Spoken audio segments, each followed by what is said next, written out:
ए राजपुत्र, शस्त्र भाव की भुजाओं काटने वाले इस फरसे का अब तू स्वाद चख।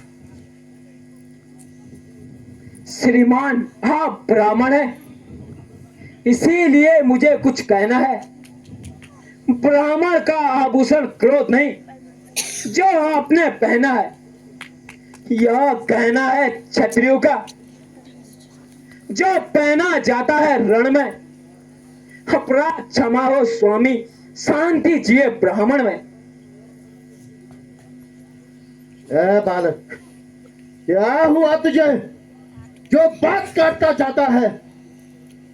मुझे सीधा ब्राह्मण समझा है, मुझे डांटता जाता है।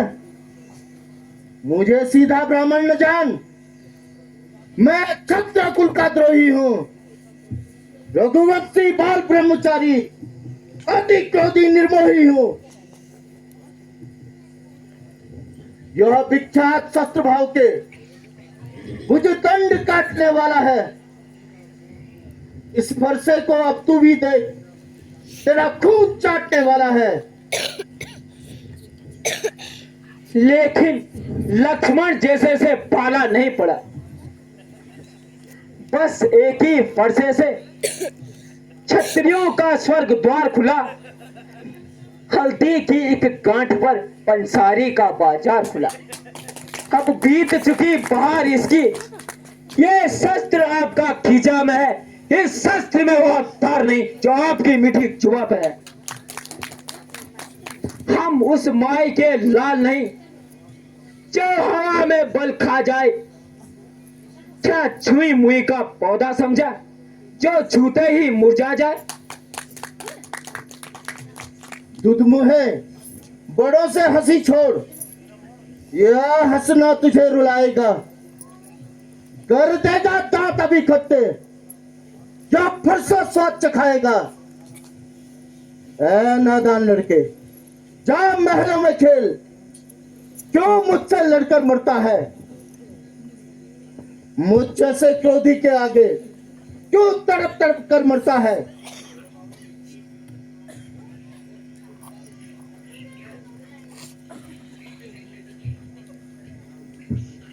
श्रीमान, हम लड़के हैं, इसीलिए लड़कपन करते हैं, पर शोभित नहीं है आपको जो बच्चों के मुंह लगते हो। मेरे मुंह में वह दूध नहीं जो तुलसी से पिघला जाए। डरता हूं आपकी अग्नि से, कहीं क्रोध और न आड़ा चढ़ाए। वह देखो, अभी भी हंसता जाता है। इसका इस तरह से हंसना मैं अभी भुला दूंगा। फरसे की पैनी धार से इसका बलिदान कर दूंगा। फिर ख्याल आता है फरसे की भेंट चढ़ाऊं। फिर ख्याल बाल अवस्था पर जाता है, कैसे इस पर हाथ उठाऊं।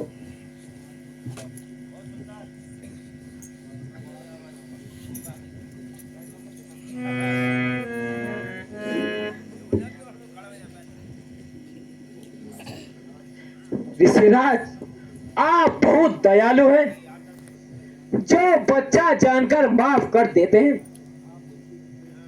पर आप बोलते भी तो इतने मीठे हैं, मानो फूल झड़ रहे हो।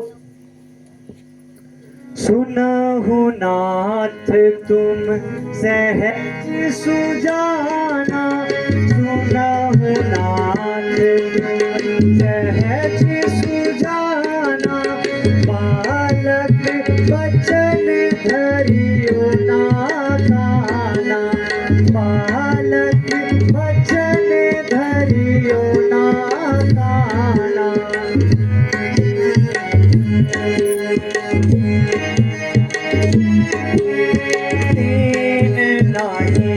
कछु काज बिगाड़ा, दीन नहीं कछु काज बिगाड़ा, अपराधी मैं नाथ तुम्हारा, अपराधी मैं नाथ तुम्हारा।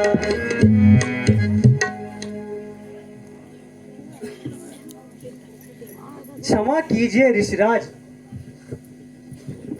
क्योंकि बच्चों के गुण और दोषों को साधु संत लोग मन में नहीं लाया करते।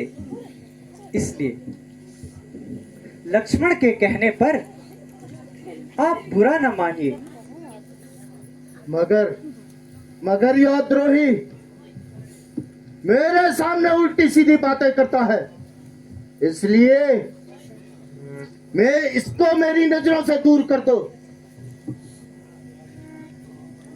ऋषिराज, अपराधी तो आप हैं जो उत्सव बिगाड़ने आए हैं।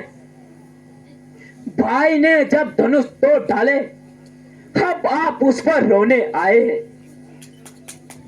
यह धनुष कई वर्षों से था मिथिलापुर में पड़ा हुआ, राजा जनक के कब्जे में था, इसका अधिकार गड़ा हुआ। जो अधिकारी था इसका अपने आगे तुड़वा डाला। अब आप कौन होते हैं जो करते हैं गड़बड़ काला? ऐ लोगों, मुझे दोष मत देना, क्योंकि यह बालक अपने हद से बाज नहीं आएगा। शायद इसको मेरा क्रोध अभी पता नहीं है।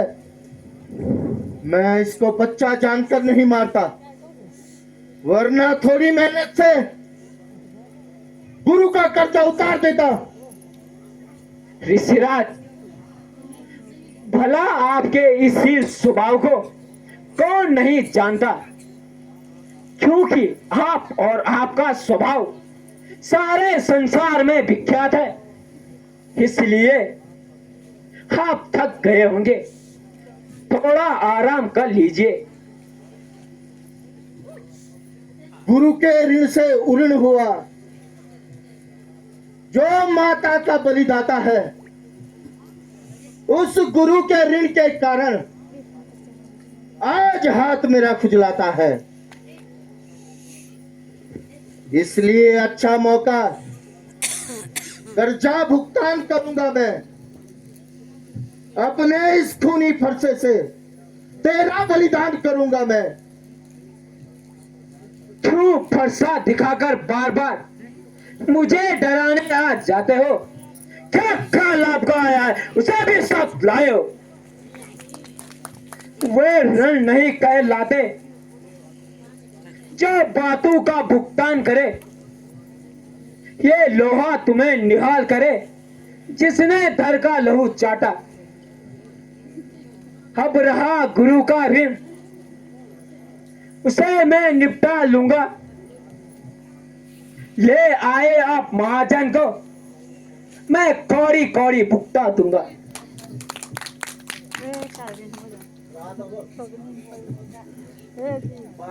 नहीं ना यार